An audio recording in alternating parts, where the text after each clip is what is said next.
Welcome to Pain Management in First Nations, Metis, Inuit people through the lens of culture, society, and medicine. We're glad you're here.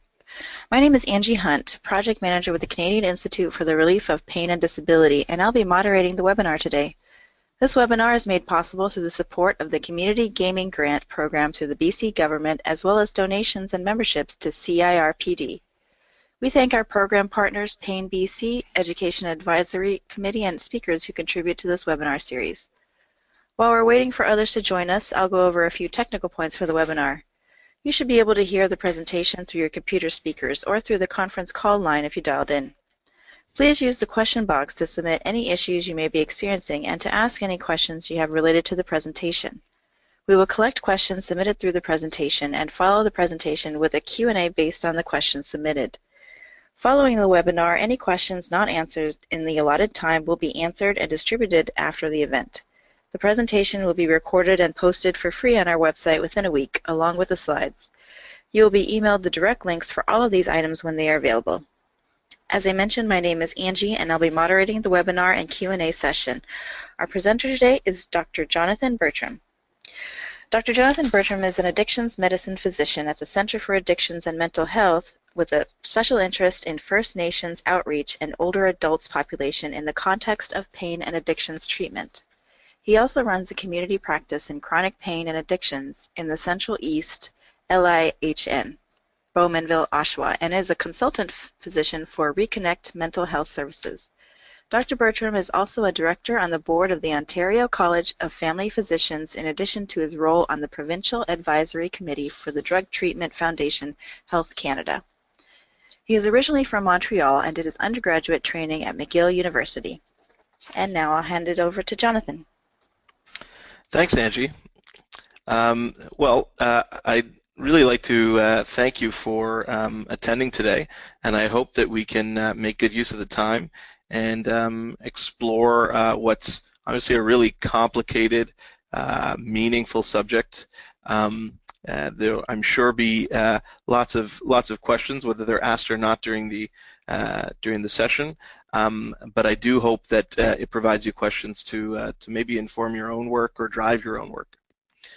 So today, in talking about pain management in First Nation, Métis, and Inuit people, what I'm hoping to do is to really focus on a few different learning objectives and themes. And before we do that, I want to make sure that I can declare that there's no conflict of interest. I have no in-kind or financial conflicts either, and I have no relationships along those lines as well. In terms of the objectives, I'm really hoping to be able to highlight the relevance of historical trauma to pain neurobiology, and so how trauma can often complicate not just pain reporting, but a person's own pain experience, and of course how this is relevant to First Nation, Métis, and Inuit people. And also in doing that, be able to touch on and because it's so complicated, obviously I'm not proposing that we're going to be able to fully explain the intersection of opioid addiction in trauma and pain in the community that we're talking, the people that we're talking about today. Obviously the context for both of the first two objectives is unfortunately really highlighted by cultural differences in pain reporting and pain treatment, really, in select in some of these select settings. And so I'm looking to incite a few different initiatives that are underway that are attempting to at least address that cultural gap, if not the iniquity gap that exists when coming to pain treatment for First Nation, Métis, and Inuit people. Now, I myself am not First Nation, Métis, or Inuit. I'm actually Sri Lankan Tamil by origin and Montrealer by experience, but I live in Toronto. But my involvement in pain and addiction and my involvement with First Nations communities mainly, that is really where the depth and breadth of my experience is.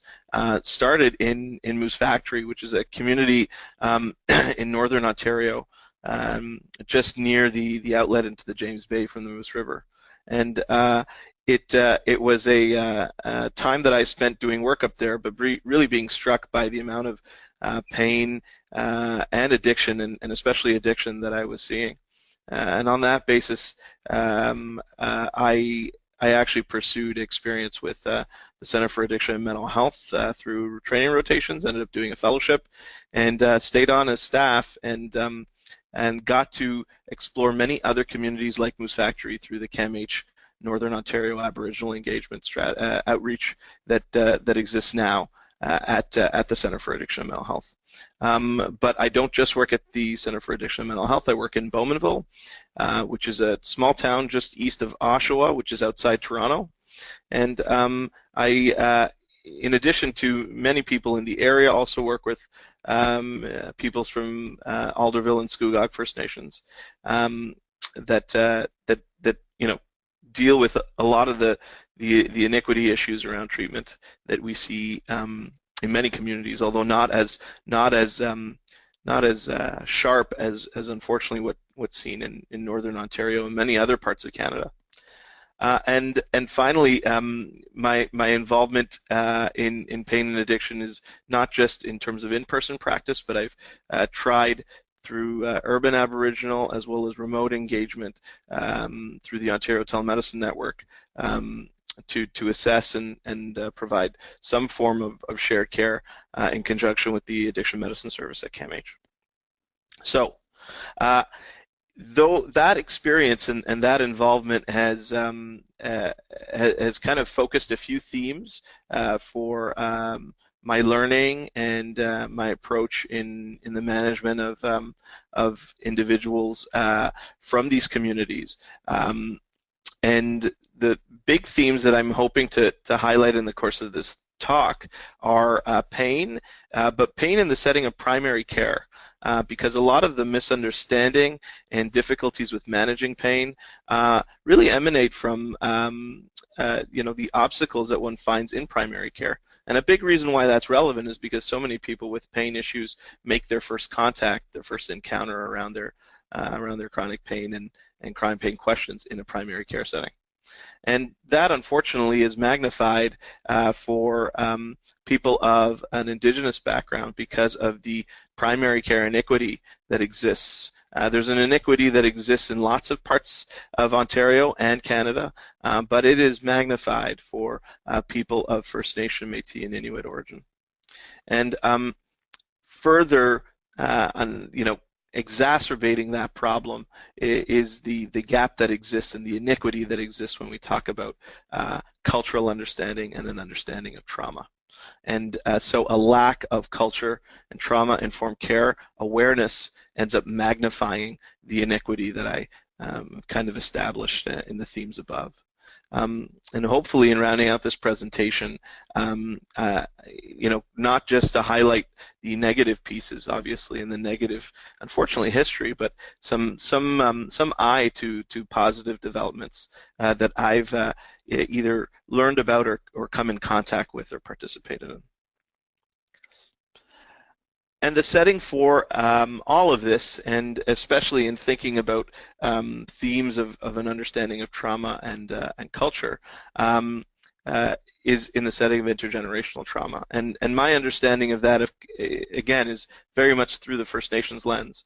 And it's an understanding and hearing of the stories of people who had to experience the residential schools, especially during a period in the middle of the 20th century called the 60s scoop. And we know more and more about this now, and this has become a story that is better told, but still not, I think, told well enough. And it is a story that informs for many people affected by those events and many other events of trauma, of oppression, of colonization, a history of distrust. Distrust of institutions, and as a physician, understanding that I represent an institution as well, and that I myself am coming with elements of traumatizing language, traumatizing delivery service that I have to be aware of when trying to understand a person who's going through their pain experience. And in many cases, their pain and addiction and trauma experience. And so that medical model, knowing that in the setting of treatment and research is really, really important and informs a lot of my own practice and learning. But while we talk about intergenerational trauma and the burden of that historical cultural trauma, we're also connecting that to a more common burden, and that's the burden of pain in Canada. And some information about that and in both the country, Ontario, and First Nations communities would be useful. And this is something we've been looking at for some time. Older statistics from even 6 years ago, 10 years ago, highlight how extraordinary the burden of pain has been for Canadians, and more importantly, the consequences from that pain. 6 million Canadians suffering from pain as a statistic from 7 years ago, and we already knew even earlier than that 40% of these people were suffering from depression as a result of living with chronic pain, and we probably can gather that this was underreported. And certainly in practice, I am almost always looking for some element of mental health support for people with chronic pain. So that those percentages, while and numbers, while important, are probably not a fair representation, and unfortunately probably getting worse. But that history of the burden of pain in this country is also, I believe, tightly linked to a history of addressing that burden in a primary care setting. And that's, for me anyway, where the story really starts. A survey from even 15 years ago was showing that patients were coming in with CNCP, chronic non-cancer pain. Typically, first engagement with a primary care professional at a prevalence of about 33%. Interestingly, there's been more and more tertiary care provided in the setting of chronic pain management and trauma management, but the number of primary care providers that I come into contact with who are looking for help and certainly declaring real frustration with not having support for pain management in a primary care setting really bears out these numbers. And in Ontario, a sample of respondents didn't just say that they were coming to their primary care physicians with pain. In a survey by Dean Tripp, who's a pain psychologist at Queen's, 76% responded having some pain in the last 6 months, but 50% responded that their pain was in fact chronic pain. And of course, the definition of chronic pain is a very fluid one, but it is one with lots of debate about what is chronic versus acute pain. In that primary care setting, though, and because of a lack of understanding of pain management historically, the need to address that quickly is a theme in the story of Canadian pain management, and unfortunately, it's a theme that involves many different agents, many different medications. And if you look at that list on the slide, it includes a lot of different types of medication, and of course, the ones that I've bolded are under the category of opioids or opiate agents. And there has been a long history at this point, going back almost 30 years of thinking about opiate management as a first line for pain management. Now, whether it's of course debated endlessly whether or not it's an official first line, but in practice, many physicians that I've worked with tell a story of many people coming into their offices with problems with pain, and their own understanding was, wanting to decrease that pain immediately. But even then, when we think about the gains that have been made in knowledge about responsible pain management, and when we think about uh, the move, especially in the last few years, away from opiates, especially, but medication as well, it's, I think, unfortunately more telling of where the inequity lies in our communities, that agents are still a very, very big, pharmacological agents are a big part of the setting and the theme for a person's own pain management. And that story becomes all the more difficult, even in the setting of medication that can take a person's pain away or decrease a person's pain, because once chronic pain pathways have been established, we can only expect, a small reduction in the actual pain intensity when we talk about visual analog scores and scoring a person's pain between 0 and 10. And for many people, a decrease of even 30% of their pain would be considered, a clinically important and even definitive response. And an understanding of that it's in and of itself a significant barrier to effective management, and trading in the currency of medication is equally a barrier to that understanding. And a theme of that kind of inequity, that inequity of understanding, that inequity of resources in primary care settings, is magnified, as I said I would focus on before, in the setting of Aboriginal households, Indigenous communities, First Nation, Metis, and Inuit. The incidence of chronic pain was judged to be highest in Aboriginal households in a StatsCan survey, and in a First Nations regional health survey, it was identified that even amongst children there was a higher prevalence of pain conditions than what was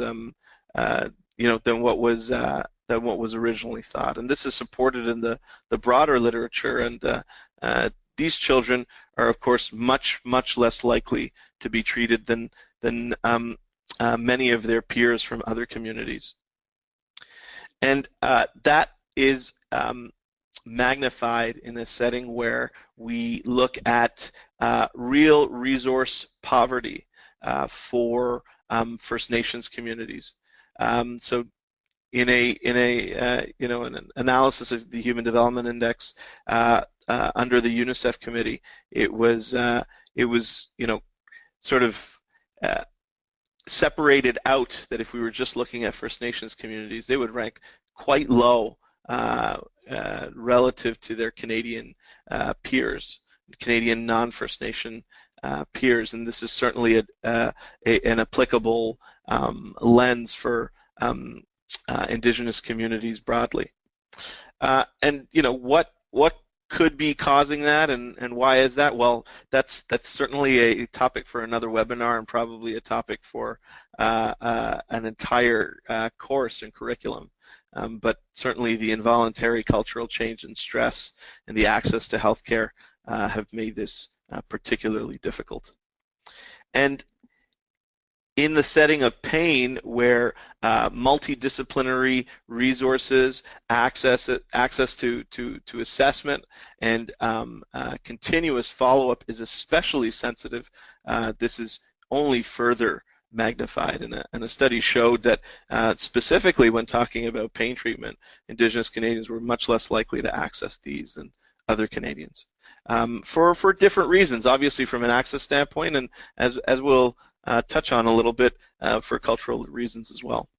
And health programs and services that looked at chronic pain, were not only made available in that setting of inequity, but unfortunately designed without the input of Indigenous people. And so that has sort of set the table for a lot of the difficulties that we're faced with. And so those agents that I mentioned earlier, those pharmacological agents, uh, stepped into the breach, if you will, not in a heroic fashion necessarily, but definitely in an acute fashion. And reports on prescription opiate usage and the epidemics around prescription opiates are, of course, really well established relative to what we were talking about in the media only a few years ago. But a report on how this was affecting First Nations communities, in particular in Ontario, showed that since 2001, prescribing increased, as you'll see there, more than sevenfold over a 5 to 6 year period, and you know even 10 years ago, we were dealing with already a market change in the number of opiate prescriptions.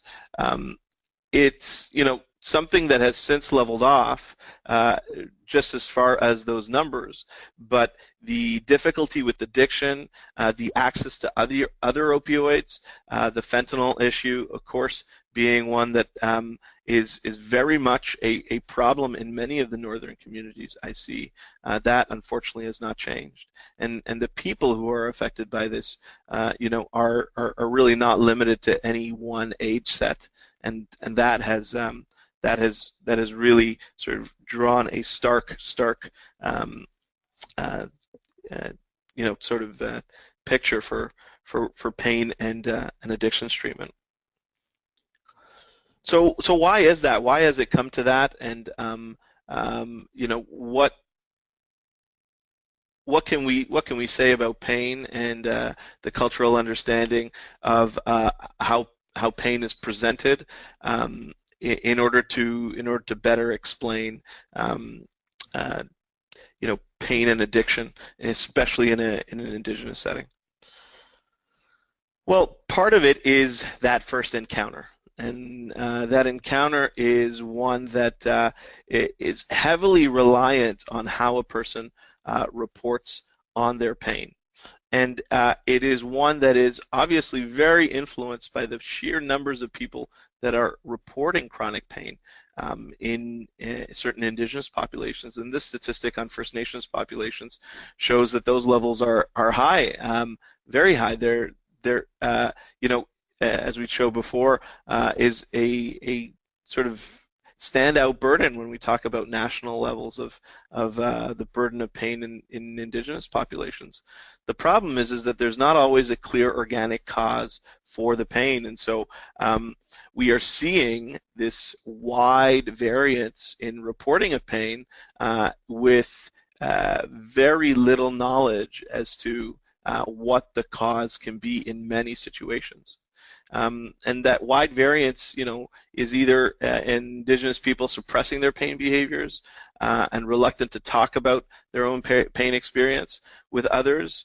In a study on Aboriginal peoples, just generally in the setting of colonization, the thought was, or the consideration was, to whether or not that the oppression that was experienced was interfering with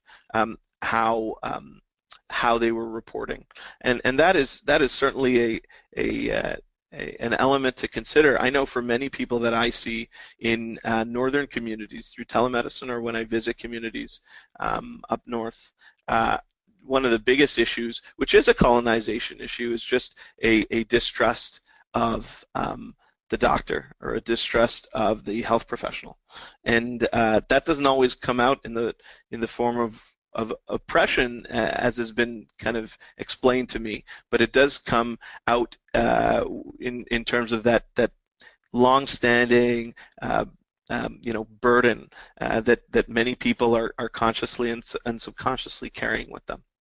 And this is not just a Canadian issue.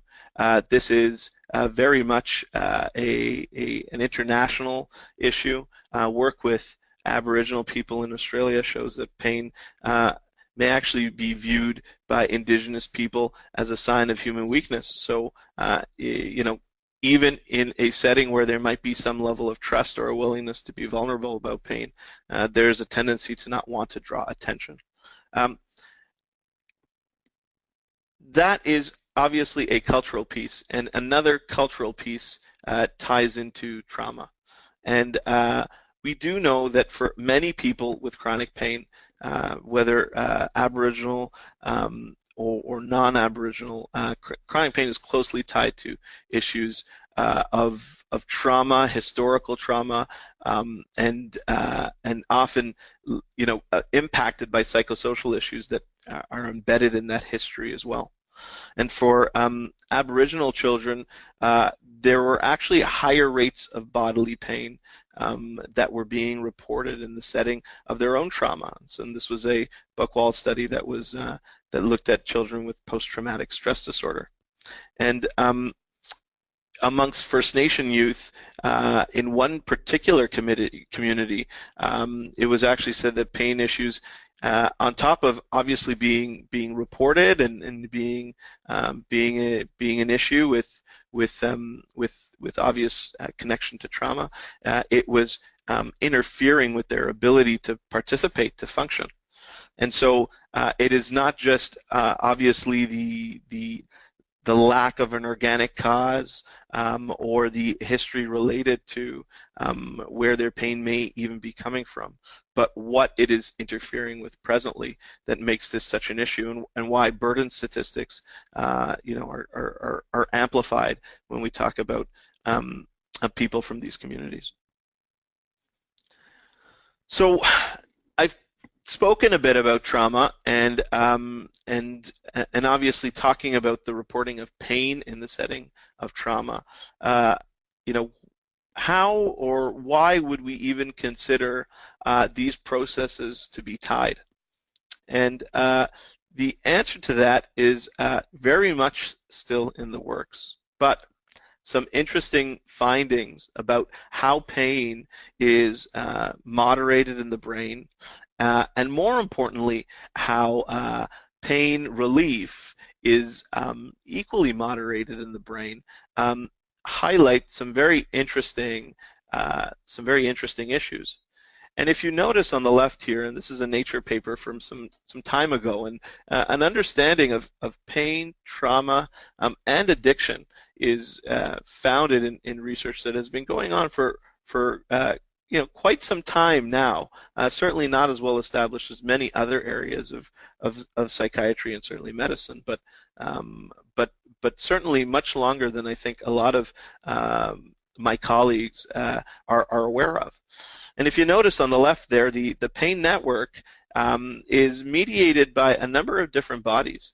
And one body in particular, which is the thalamus, which is has got the thal designation there in front of you. It is a structure that is responsible for coordinating many things, but one of its most important functions is being able to coordinate the sort of sensorial experiences that a person goes through and has gone through in the past with a conscious understanding of what that feels like. And it's not the only structure that's responsible for this, but it is critical to a person remembering and feeling not only their physical pains, but things like social exclusion and bereavement, being treated unfairly, which I think is very telling when we're sort of setting all of this in the context of iniquity, as well as a negative social comparison to others, to other communities, and from an image standpoint.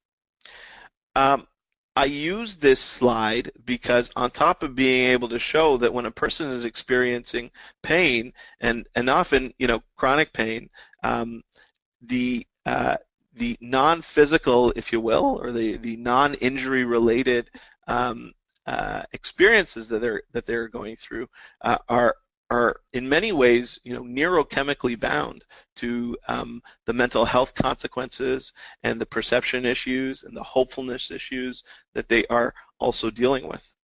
But what is I think really, really important, and what really punctuates this, is that the part of the brain that helps relieve pain, that helps sort of balance this out or even cancel this out in some cases is the reward network. And the reward network includes structures that are critical to not just what you see there on the slide, mediating physical pleasures and having a good sort of self-image and feeling about self, but also for mediating what we call euphoria.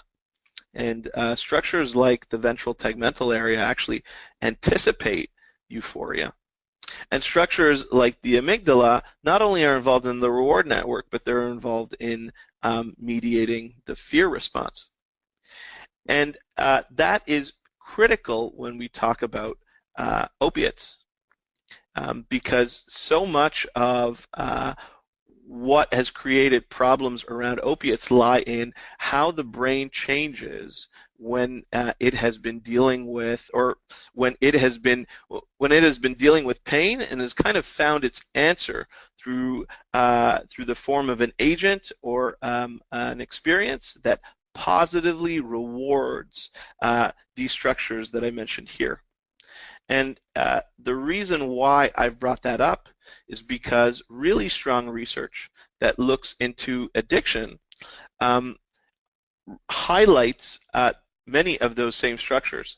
Now, I'm not going to attempt to explain this entire slide, but if you sort of scan some of what is on this this slide here, you will notice that the structures that I included that deal with that reward network are also critical to the development of compulsive behavior when it comes to different substances. And they are crucial in the sort of reward feeling that a person gets when they are dealing with pain and get an agent like a hydromorphone or a morphine or a fentanyl, or for illicit use, the more traditional heroin, that relieves that pain. And the relief of that pain isn't just a relief of the physical pain that the person has been experiencing, but it is a much deeper and longer lasting sort of positive reinforcement. And it is one that is only grown by a person repeatedly using those types of agents. And over time, the ability of the person to make conscious, responsible decisions around taking that medication, around relieving their pain in more responsible ways, actually gets altered. So why am I bringing up slides like these in a talk about culture, lens, and society when we talk about Indigenous people, First Nations, Metis, and Inuit? Well, the reward network, and more importantly, the pain network that was brought up in this earlier slide, it is affected not just by what a person is going through in their present day. It is in fact shaped and more deeply affected by what a person has gone through in their history. And so when we talk about historical trauma and when we talk about intergenerational trauma, we're talking about the experience and the environment that a person grows up in. And as a result, the way in which their brain ends up receiving pain signals, processing them, and responding to pain relief is across the board generally far, far more exaggerated when we are seeing that in a setting of trauma. And so, while we aren't in a place where we can follow people around with functional MRIs and follow entire communities around through their lifetime in order to definitively establish this, there is a growing school of thought and a theory with greater momentum that says that trauma really does increase the likelihood of a person's pain becoming more complicated and increase the likelihood of that pain, especially when medicated with agents that can provide that kind of reward in a really dramatic way, increase their vulnerability to addiction. So that is all the more important to consider when that person is coming in for the first time and when they are reporting their pain and looking to have their pain assessed by means that are that are legitimate and understanding of what they've gone through, not just from the standpoint of what their existing pain experience is, what that back problem is, or that full body or multiple joint pain is, but also what their history has been. And what many studies on cultural adaptation have shown are that the assessment tools that look at standardized pain assessment really create a lot of difficulties for many different types of Indigenous people. A study by Jimenez in the States showed that Native people express difficulties in reducing their experience of pain to simply numerical scores or other abstract scales. The Western-based pain assessment, the Wong-Baker scale, that looks at different faces for pain, is not considered something that is culturally adaptable, especially in the setting of Aboriginal people. And unfortunately, minimal research has been completed to evaluate not only whether these strategies are appropriate for use, but also what existing culturally adapted pain assessments are effective. And we can't just blame it on the tool. The understanding that the provider is coming with to that encounter has a strong influence on whether or not a person believes that their provider is even interested in their pain. And further work by Jimenez in the States showed that Indigenous people perceived medical providers as uninterested in their pain, and they lack faith in their providers' abilities to treat it. In some cases, that disinterest influences whether or not a person is even going to engage that encounter to begin with, if they've never seen that provider themselves but have heard from others. And while this is a study that's in the States, there are many communities that I've had contact with that develop strong ideas about the providers for their community, whether that's in Thunder Bay or further north, or communities closer to where that I actually practice. And so the likelihood of them seeking that initial assessment are much, much lower. And this is not just because of a misperception on the part of the patient. There has been feedback in these types of studies where medical providers, quite frankly, put forward that they perceive their patients as exaggerating their pain or misrepresenting their pain.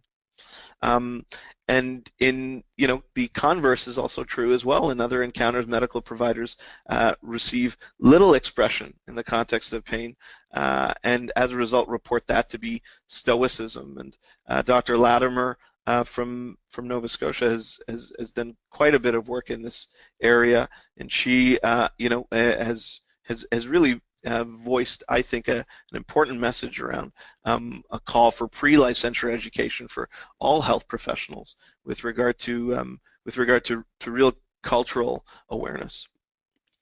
So the evidence is not broad enough to sort of consistently or inclusively validate a number of different tools or approaches that are out there. But one scale that has received good feedback is one by Dr. Jacqueline Ellis, and it was developed and validated as the Northern Pain Scale, and it was used for Inuit communities and actually adapted the Wong-Baker pain rating scale. The Wong-Baker faces were redrawn to reflect an Inuk person's expression and style of dress, and then translated in Inuktitut.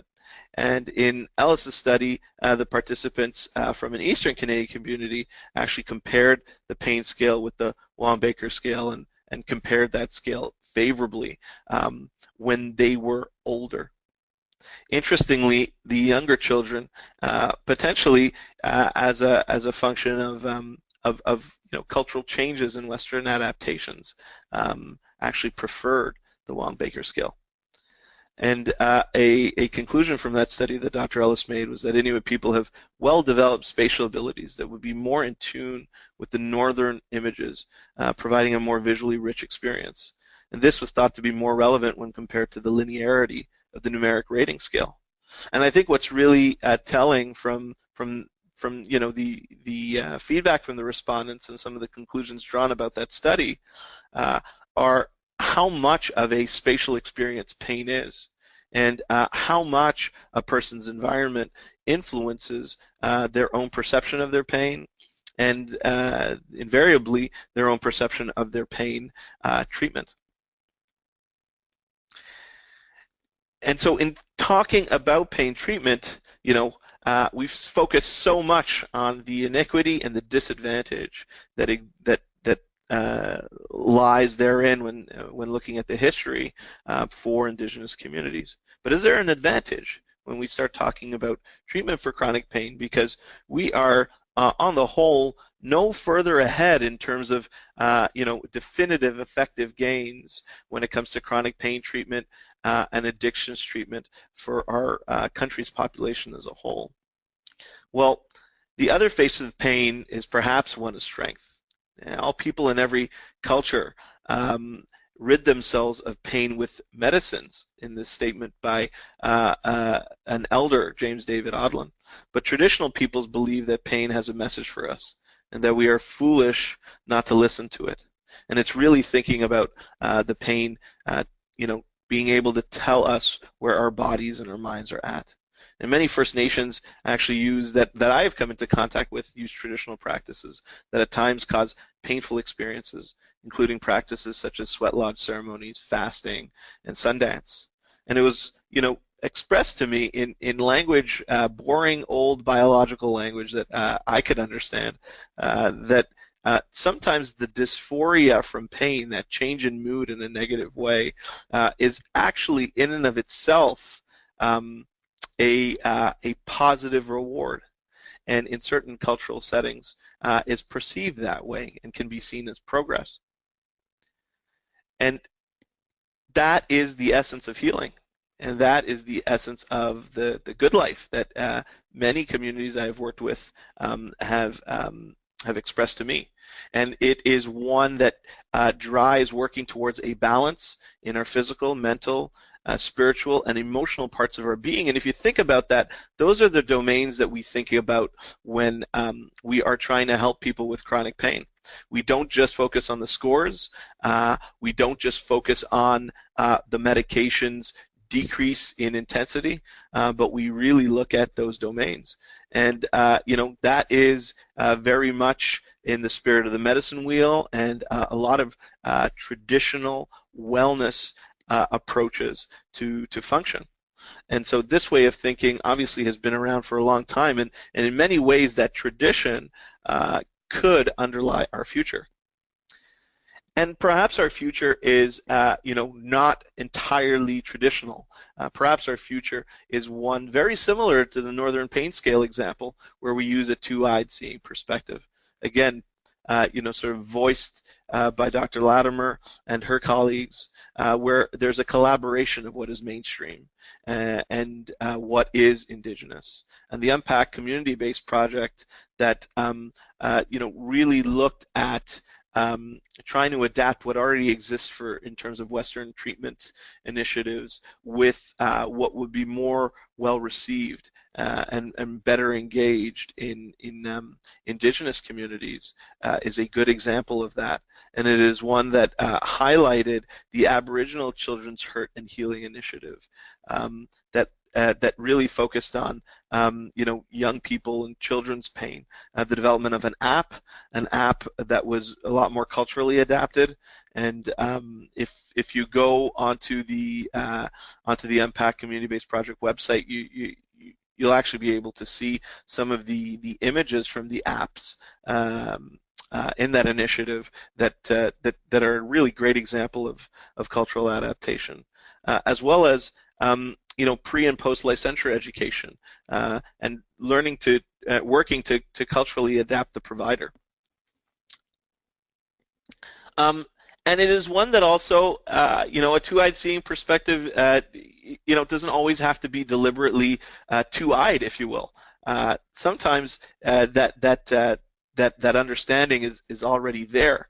A colleague of mine, Chris Rigo, presented at the Healing of Our Spirit Worldwide conference in New Zealand that I had a chance to attend, and she spoke about the legitimacy of the hand drum in traditional settings and through traditional eyes and understanding, but also how there's actually a description of the neurobiological advantages that that these techniques can offer, that these traditional tools can offer, and talking about it that way can allow it to be better integrated in a number of different settings. And so when this happens, when we see these changes in the brain, it's a way of being able to better explain to our non-Aboriginal practitioner colleagues, myself included. This is how I got to really appreciate, for instance, the hand drum. Uh, uh, you know how this is scientifically helping the individual. And those discussions are discussions that are happening. An initiative that I'm involved with, which is the ECHO initiative, which is a telehealth initiative that works to pull in communities from across the province of Ontario right now, is working to integrate Western and traditional assessment, and is using, unofficially, a two-eyed seeing perspective. And we have not just elder contribution, but leadership in our initiative, and community input, because the communities that are involved and that are receiving both didactic information but also feedback on their case presentations are mutually involved in the feedback. And it is an initiative that is ongoing. It is one that we are currently in the midst of carrying out, and will be breaking for the summer. But it involves using telemedicine platforms, in this case the Zoom platform, to connect First Nations communities, Metis and Inuit communities from across the province, and going over case presentations on anonymized clients with feedback both from more Western-based practitioners as well as our traditional leadership as well, and working to empower communities but also gain a better understanding of a balanced approach. So I'd like to thank you for your time, and I know that we've got some time for questions, but chi miigwech to everyone who has taken the time to listen in, and I welcome your feedback and your questions, and I will be popping out in about 10 minutes, but we'll be happy to answer anything beyond that, beyond the question session that's coming up right now. Thank you, Jonathan. Now, to our audience, if you have any questions, please enter them into the question and answer box on your GoToWebinar app. Some questions that came in. In all the communities you have worked in, did you find a lot of similarities in the wide variances of reporting pain? Yes, I did. It and often it was a product of that person's in many cases own individual experiences with the providers that they were coming into contact with, not just in advance of that presentation, but also throughout their lives. And it wasn't always age specific.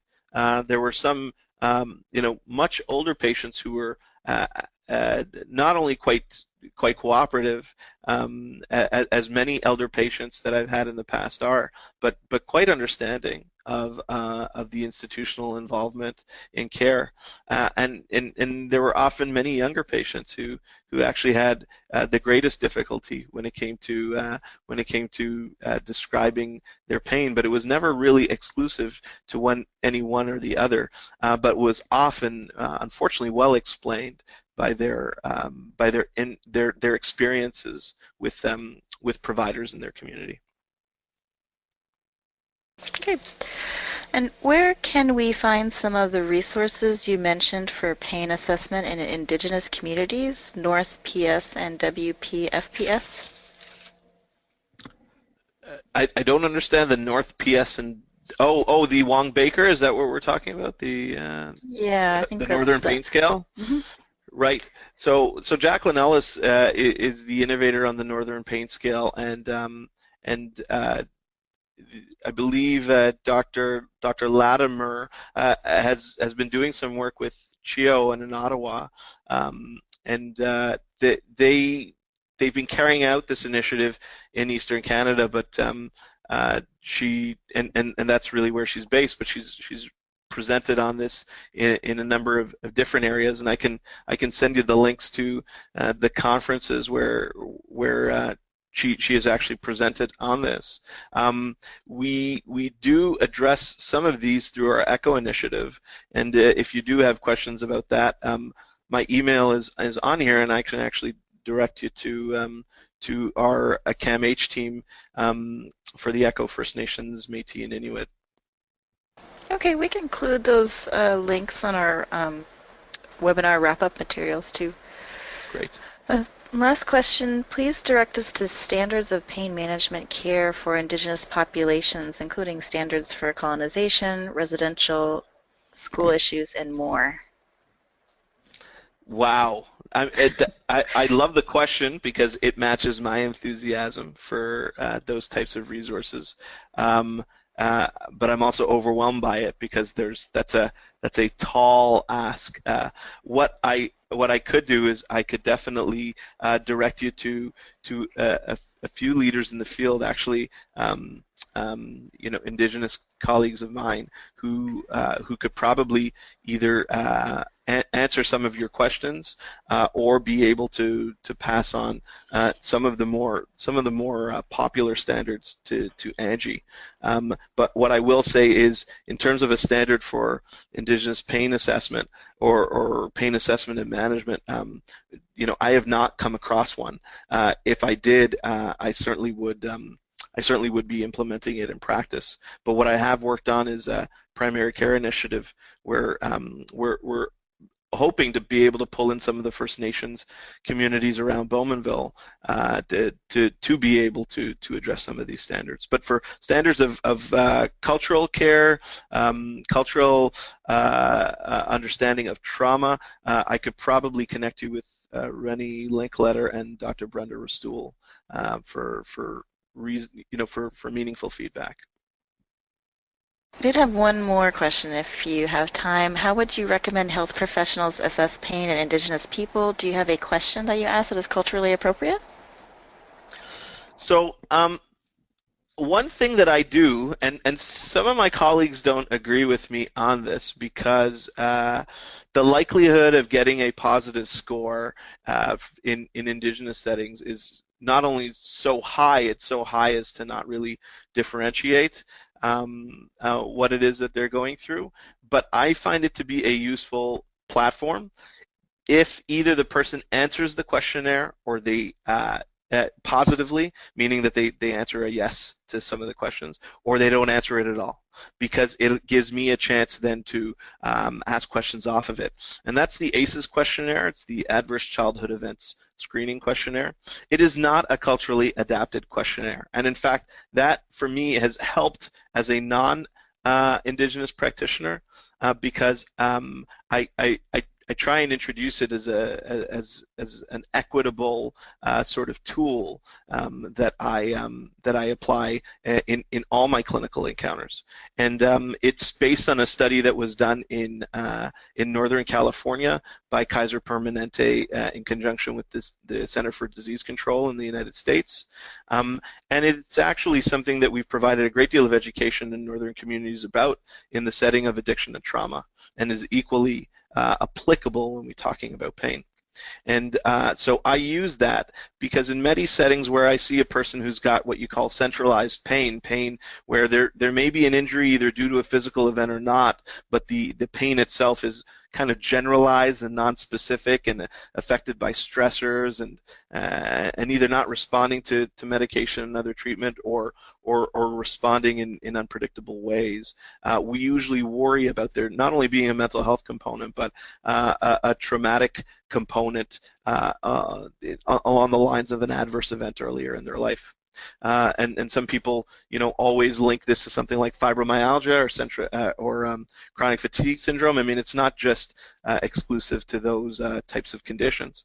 But I provide this questionnaire. It's a quick sort of yes or no. I think there's 8 questions on the sheet, and I can actually send the link to the PDF.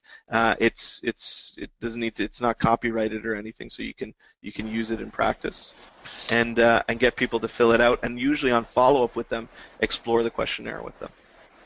Okay, great. We can include that in our follow-up material. I know you have to leave now, so is there anything you'd like to add concluding your session? No, I just really more than anything wanted to emphasize not only the importance of cultural adaptation in the setting of tools, but with regard to a real comprehensive understanding. It influences, in my practice, how I see the person even before I know their story. And I think that, more than anything, gives them a safe space in which to open up. So Dr. Latimer's call for pre-licensure, post-licensure education, I think, are some of the most important initiatives we need to think about, especially in a primary care setting. Well, thank you so much for your time with us. Thank you, and I appreciate everyone's questions, and I appreciate the platform.